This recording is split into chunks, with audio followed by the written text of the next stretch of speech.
নমস্কার, আমি মাধবচন্দ্র বণিক বলছি। কোথা থেকে তো বলছেন? মাধবচন্দ্র বণিকের সম্বন্ধে জানতে চাই।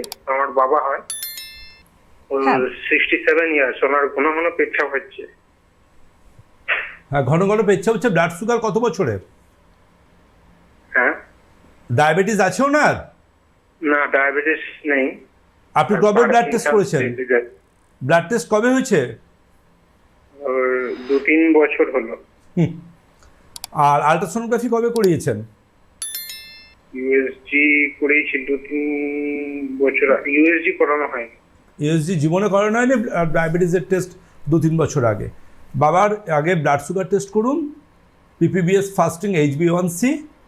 আর এর পাশাপাশি কিন্তু মনে রাখবেন, ব্লাড সুগার টেস্ট কখনো সকাল 8টার আগে করবেন না, করলে রিপোর্ট ভুল আসবে। আমি ফোনের লাইভ প্রোগ্রামে বলছি। এটা শুনে নিন সবাই। ব্লাড সুগার টেস্ট কখনো সকাল 8টার আগে করবেন না, রিপোর্ট ভুল আসবে। যদি মনে হয় অবাক হয়ে যাচ্ছেন শুনে, সকালে অফিস যাওয়ার পথে রক্ত দিয়ে চলে যান, আর তারপরে দেখুন বিশাল বেশি ব্লাড সুগার এসছে, তাদের প্রত্যেকের উদ্দেশ্যে বলছি, একটু গুগল করে দেখুন ডন ফেনোমেনন। ভোর 5টা থেকে সকাল 8টা যে কোনো মানুষের ব্লাড সুগার অনেক হাই থাকে।